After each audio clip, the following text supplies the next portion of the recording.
Tonight, we set sail not on the sea, but into the deep jungles of South America, into a place where history, myth, and dream blur together. There are stories that survive not because they are true, but because they are irresistible. They shimmer on the horizon, always just beyond reach. They beckon travelers, explorers, and dreamers alike. And perhaps the most enduring of these is the story of El Dorado.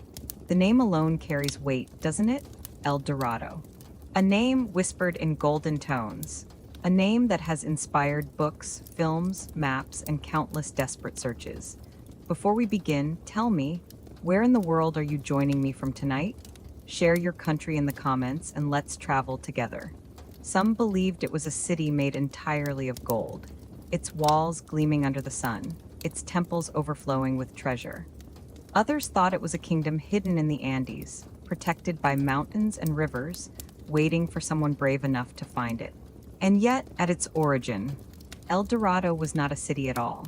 It was a man, a ritual, a moment, a shimmer of gold on water. Tonight, as you close your eyes and drift, we'll wander through the myths and truths, the dreams and disasters, the jungles and rivers, following in the footsteps of those who searched.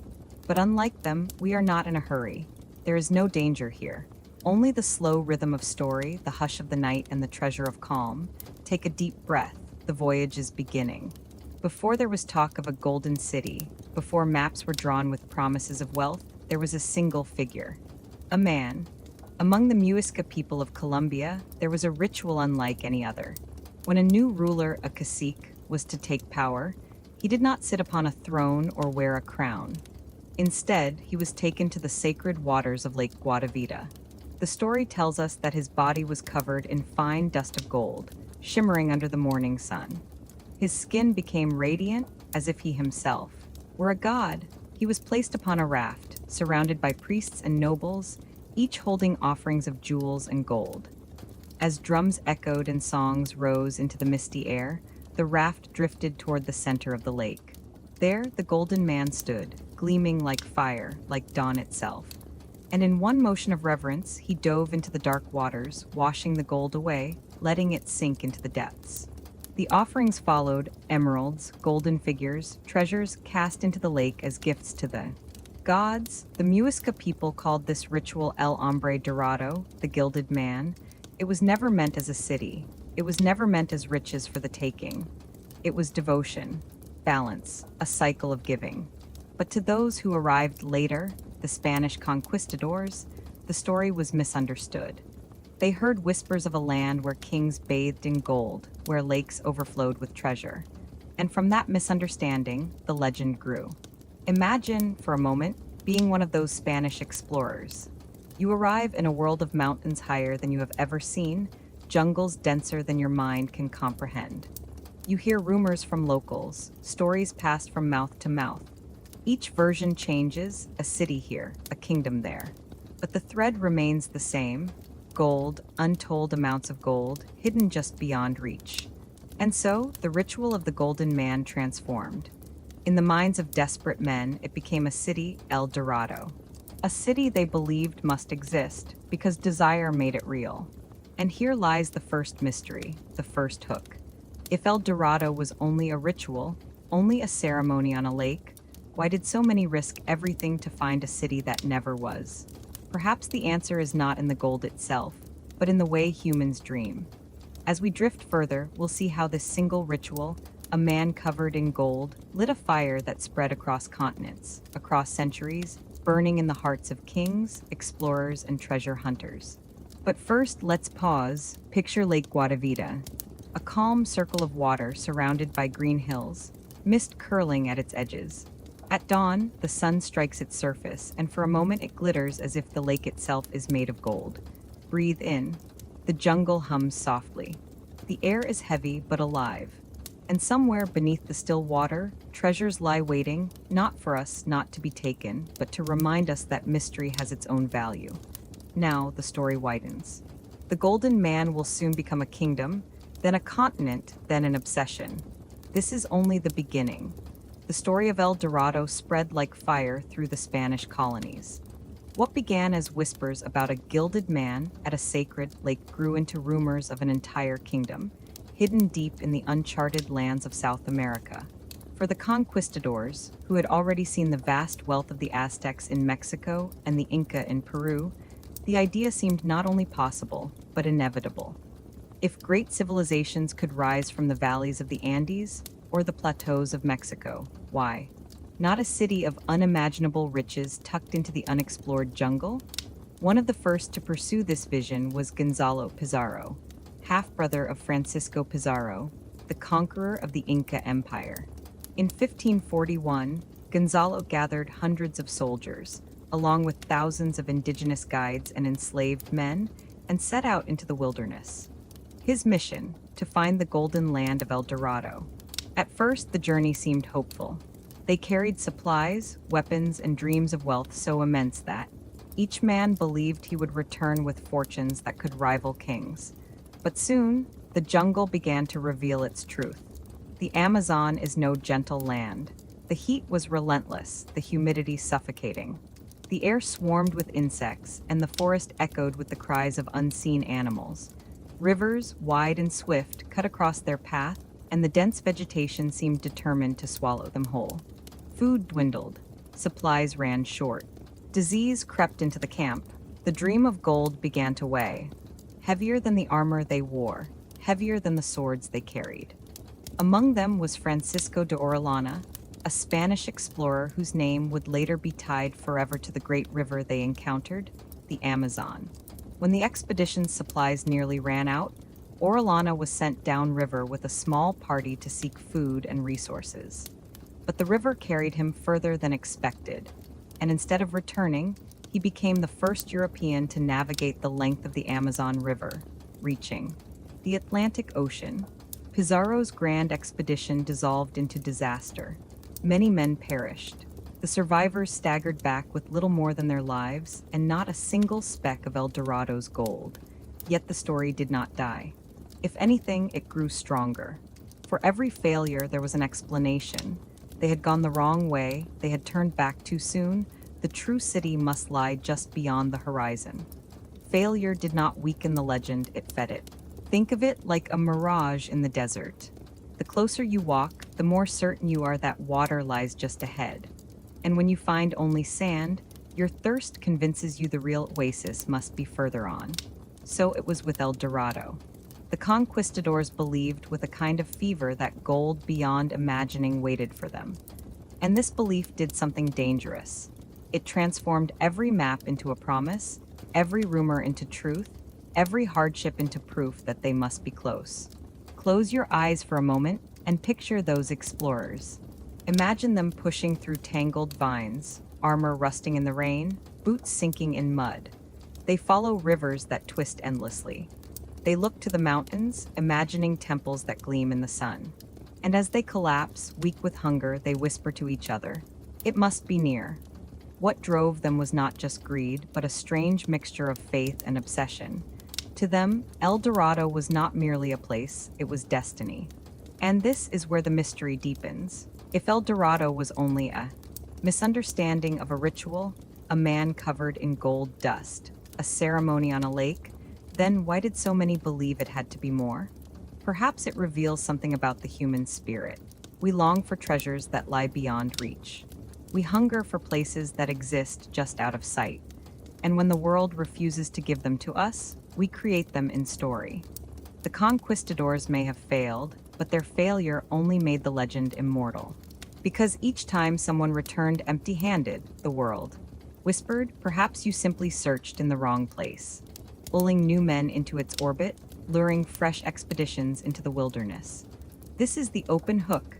The fever of El Dorado would not die with Pizarro and Orellana. It would spread to countless others, from soldiers to scholars, from kings to treasure hunters. For El Dorado was no longer just a rumor in the jungle. It was becoming something far more powerful, a dream that entire empires believed in. And so, the next chapter begins. The first conquistadors had returned broken, empty-handed, and haunted. They brought no golden idols, no jewels, no proof of El Dorado, only hunger, stories of rivers without end, and the stubborn belief that treasure still waited, just beyond the edge of the map. And so, the legend of El Dorado refused to die. It grew larger. More cities were imagined. More kings were invented. And more men, blinded by the shimmer of gold in their minds, were lured into the wilderness. By the late 1500s, El Dorado had become more than rumor. It was a certainty in the European imagination. Maps were drawn with golden cities sketched in jungles no European had yet seen. In taverns and courts, whispers turned into promises. Every explorer who failed became part of the myth. Their suffering was proof that they had been close. Their deaths were seen not as evidence against El Dorado, but as testimony to its power, that such riches must be guarded by danger. One of the most famous attempts came in 1560. The Spanish crown authorized another grand expedition, led by Pedro de Ursua. He set out with hundreds of men and provisions to follow the rivers east. Among his company was a man whose name would become infamous, Lope de Aguirre. Aguirre was no ordinary soldier.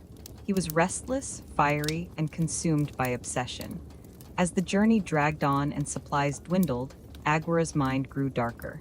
He rebelled, killing Ursua and taking command of the expedition. He declared himself Prince of Peru, renounced the King of Spain, and swore that El Dorado would be his alone.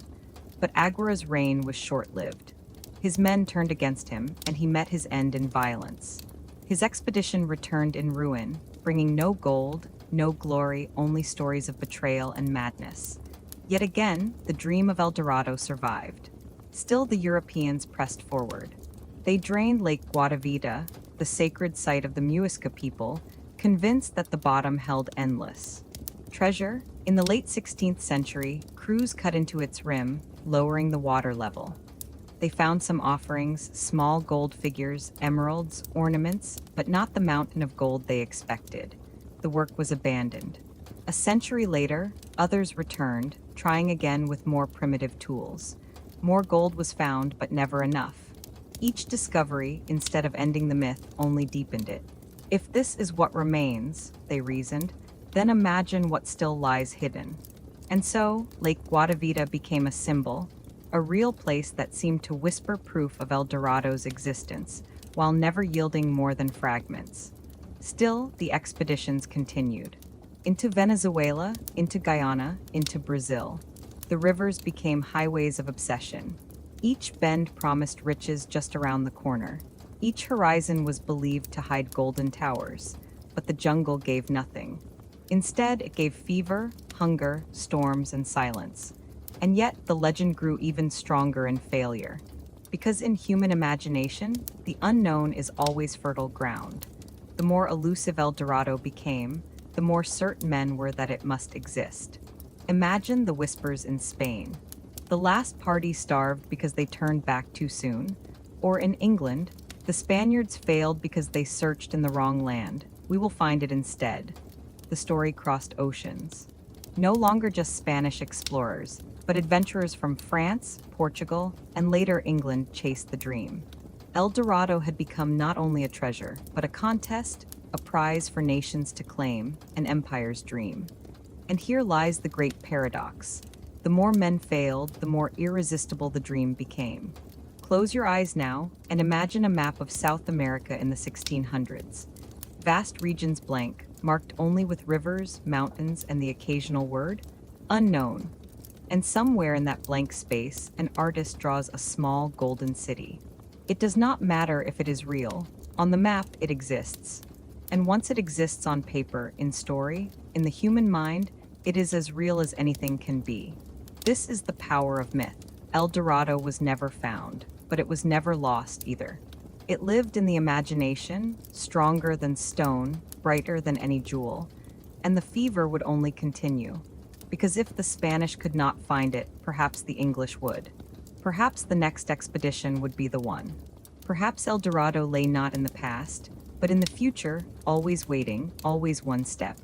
Beyond reach, and that is where our story now turns. To men of science and empire who carried the legend forward not with swords alone, but with books, maps, and dreams of glory. The search was endless, the dream immortal. The golden city shimmered still. And so, we drift onward. By the 1700s and 1800s, the great Spanish expeditions had faded into memory. The conquistadors, with their gleaming armor and endless hunger, were gone. But the dream of El Dorado had not vanished. It had only transformed. The world was changing. Maps were filling in with detail, rivers named, mountains measured. Science was emerging to challenge myth. And yet, El Dorado refused to disappear from the imagination. In fact, it flourished in this new age of explorers and scholars. For even as reason grew, curiosity remained. And El Dorado, shimmering just out of reach, was the perfect meeting place between mystery and discovery. Among the most famous seekers of El Dorado was Sir Walter Raleigh, an English courtier, poet, and adventurer. To Raleigh, El Dorado was more than a legend. It was a chance to expand England's power and prestige. In 1595, he sailed to South America, determined to find the Golden Kingdom. He traveled along the Orinoco River in present-day Venezuela, recording his journey in vivid detail. He spoke of vast forests, wide rivers, and rumors of a city rich beyond imagination. But Raleigh found no golden walls, no temples of treasure. What he did find was disappointment. Yet upon his return to England, he wrote a book, The Discovery of the Large, Rich, and Beautiful Empire of Guyana. In its pages, he painted El Dorado as real, magnificent, waiting to be claimed. His words stirred imaginations across Europe. The city, he wrote, lay just beyond the reach of his expedition, but it was there, he insisted. Always there, his failure became fuel. His words kept the fire alive. Even after Raleigh fell from favor, imprisoned, and eventually executed, his tales endured. The English, the French, and others continued to dream of seizing El Dorado for themselves. By the 18th and 19th centuries, El Dorado began to draw not only treasure hunters, but also scientists and scholars. Among the most famous was Alexander von Humboldt, a German naturalist and explorer. Humboldt traveled through South America in the early 1800s, documenting plants, animals, and geography with remarkable detail. He climbed mountains, mapped rivers, and studied indigenous cultures with respect unusual for his time. And yes, he too investigated the legend of El Dorado. Humboldt concluded that the myth arose from the rituals of the Muisca people, the Golden Man, at Lake Guatavita. He understood that the city itself never existed. But even so, he noted how deeply the story had taken root, how it shaped exploration, and how it reflected humanity's thirst. For wonder, to Humboldt, El Dorado was not a place but a mirror. It reflected our endless desire for more wealth, more knowledge, more meaning. Despite Humboldt's reasoned view, the treasure hunters of the 18th and 19th centuries were undeterred. Expeditions continued, some small, some grand. Each one sought not only gold, but glory, to be the one who succeeded where countless others had failed. Lake Guatavita remained a focal point. Once again, attempts were made to drain its waters, to expose the treasures believed to rest on its floor. Some gold was recovered, but never in the amounts promised by legend. Elsewhere, rivers and mountains were searched. Maps were marked with El Dorado, often in different locations, as if the city itself moved with each new rumor. Some explorers vanished. Others returned empty-handed. A few brought back small treasures, enough to suggest that somewhere, riches must lie waiting. But always, the city itself remained elusive. As the centuries passed, El Dorado slowly transformed in the public mind. It was no longer just a golden city waiting to be discovered. It became a metaphor. Writers and poets began to use El Dorado to describe unreachable dreams, perfect ideals, or unattainable goals. Gold was part of it, yes, but the deeper meaning was desire itself, the endless search for something more. Think of Edgar Allan Poe, who in 1849 wrote a haunting poem titled El Dorado. In it, a knight spends his life searching for the land of gold, only to find that true El Dorado lies beyond death in the afterlife. The story had shifted, from ritual to city to kingdom to obsession and now to symbol. Yet, even as El Dorado became metaphor, the searches did not stop. Even into the 20th century, treasure hunters still ventured into jungles and mountains, convinced that somewhere the gold waited. And today, even now, there are those who still believe. But why? Why does this story endure, when reason has shown us again and again that the city never existed? The answer lies not in gold, but in us. In our hunger for mystery, for wonder, for something that lies just beyond reach. And so, the tale of El Dorado continues, not as a city of stone and gold, but as a city of the mind. A dream that gleams on the horizon, always shining, always waiting. And yet, our story is not over. While science and scholarship uncovered truths about El Dorado, modern times would bring new discoveries, new interpretations, and new ways for the Golden City to live on. And that is where we now drift into the next chapter of the tale. The night deepens. The river carries us forward. Close your eyes for a moment and let the story soften into silence. Imagine you are drifting in a small wooden boat. The jungle presses in on either side. Fireflies blink like stars caught between branches. The water glimmers with reflections of the moon. Each ripple carries whispers. Explorers long gone. The clink of armor, the hush of oars, the sighs of men who believed gold waited just around the bend. Their voices fade into the sound of the current, into the chorus of frogs and cicadas, until only the present remains. Breathe, the air is warm, damp, and alive. The stars above are endless, like treasure scattered across the heavens.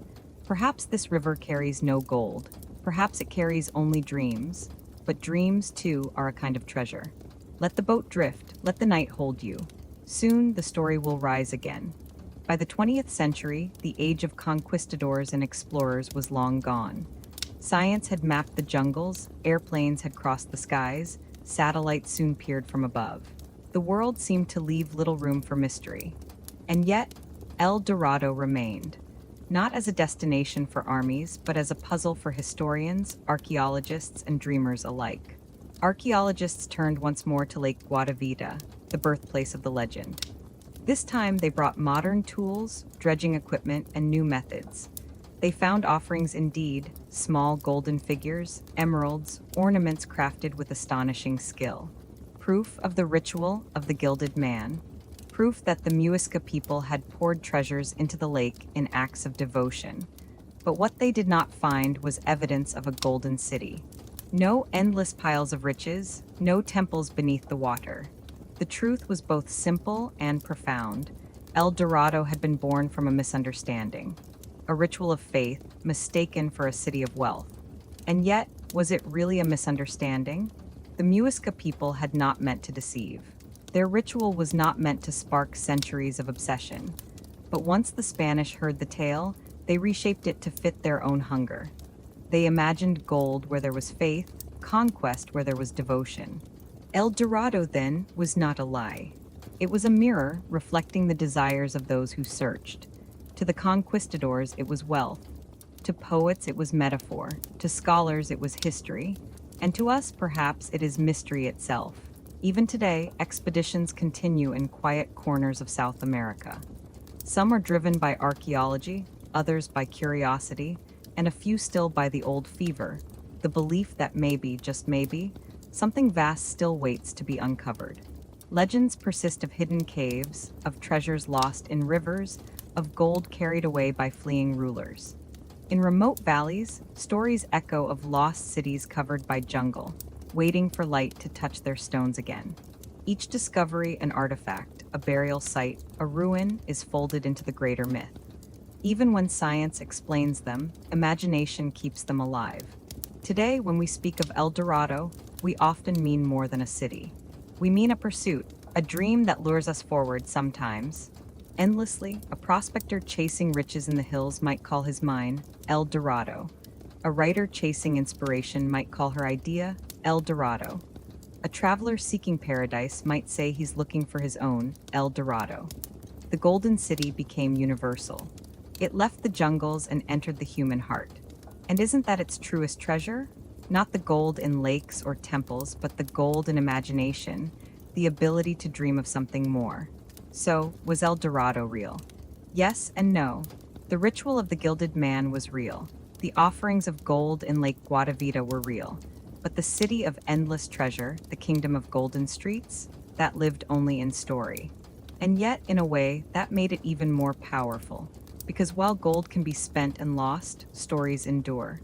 El Dorado never existed, and yet it has never stopped existing. Even now, tonight, as you listen, the Golden City lives.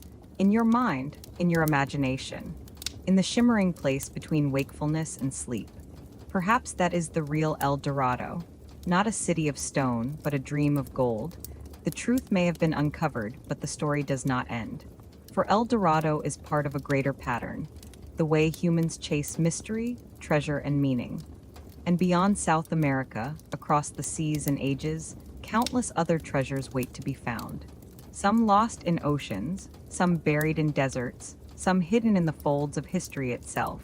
The legend of El Dorado is older than most nations, older than the maps we use today. For centuries, it has been whispered, searched for, and chased across jungles, rivers, and time. But its greatest legacy is not the gold that was never found, but the way it changed the world. The search for El Dorado reshaped entire continents. Men who might never have left Europe found themselves in the deepest rivers of South America, guided by rumors more than reason. In the process, vast territories were mapped, rivers charted, mountains climbed. The expeditions left trails of knowledge, even in failure. What began as a quest for treasure became, unintentionally, a step in global understanding. The Amazon River, for example, was first charted during such a journey. Valleys, forests, and entire ecosystems were revealed to the world because men chased a dream of gold. It is a strange irony. Their greed gave rise to science, their failures laid foundations for knowledge. But the legacy is not only knowledge, it is also caution. The quest for El Dorado shows us what happens when desire blinds reason. Thousands perished chasing shadows. Whole expeditions vanished into jungle silence. The lust for wealth turned men against one another, drove them to cruelty, madness, even betrayal. The story reminds us that dreams can inspire, but they can also consume. That some treasures, when chased too hard, dissolve into mist. Through the centuries, El Dorado has lived on in poetry, art, and song. To explorers, it was a destination. To poets, it became a metaphor for the unreachable. In the 19th century, Edgar Allan Poe gave us a knight wandering his whole life in search of the Golden Land, only to realize it lay beyond earthly reach. Writers used El Dorado as a symbol of ambition, of impossible perfection, of dreams that forever shine just out of reach. Even today, films, novels, and stories borrow the name. Sometimes it means gold, sometimes it means paradise, sometimes it means nothing more than the pursuit of more. El Dorado lives, not in stone, but in story. What does El Dorado reveal about us? Perhaps that we are creatures of longing, that we are drawn not only to what we can hold, but to what we cannot. Gold, jewels, cities, these are only the surface. Beneath them lies the deeper treasure. The power of imagination, the courage of pursuit, the mystery of never quite arriving. Every culture has its El Dorado. For some, it is a golden city. For others, it is eternal youth or paradise or the stars themselves. El Dorado is not just history. It is a pattern of the human soul. And so, the legacy of El Dorado endures. It has become more than a place. It has become a reminder that even in a world mapped and measured, there will always be mysteries, always horizons that beckon, always treasures that shimmer just beyond reach. Close your eyes now. Picture not a city of gold, but a horizon glowing with light. Picture the footsteps of explorers, the whispers of poets, the dreams of countless souls who believed in something brighter than what they could touch. Perhaps in the end, El Dorado is not something to be found. It is something to be carried, a glimmer in the heart, a spark in the imagination, a voyage that never ends. And tonight, as you drift into sleep, let El Dorado become your dream. Not as a city of gold, but as a promise that wonder will always exist. El Dorado has no walls, no streets, no gates, and yet it has endured for centuries, immortal as any empire. For some, it was a promise of wealth. For others, a symbol of hope. For us tonight, it is a lullaby of history, myth, and imagination. And though our tale of El Dorado closes here, the midnight voyage does not. Countless other treasures wait across time, Some real, some legendary, all shimmering in the vast seas of history. The question is not whether El Dorado exists. The question is whether we are willing to dream. The journey is ending now. The rivers have quieted. The jungle hums softly like a lullaby. El Dorado, the golden city, the shining dream. For centuries it has drawn men into its spell. Conquistadors in heavy armor, poets with ink-stained hands, treasure hunters with maps folded tight, all chasing a city that lived not on the earth, but in the imagination. And perhaps that is where all true treasures lie, not in gold coins that can be spent, not in jewels that can be hidden away, but in stories that glimmer forever. El Dorado never fell to ruin because it was never built. It cannot be broken because it lives where no empire can reach, in the endless vault of human dreams. Tonight, as you drift into sleep, you carry El Dorado with you. It shines not in the distance, but in your heart. A golden horizon, glowing softly in the dark. Breathe deeply now. Let the night wrap around you. The explorers have laid down their swords. The poets have closed their books. The rivers are still. You are safe. You are calm. The story is complete. And yet the voyage continues into your dreams. El Dorado is not behind you. It is not lost. It is ahead, waiting, always shimmering, always golden. So rest now, dreamer. Drift into the night. The golden city is yours.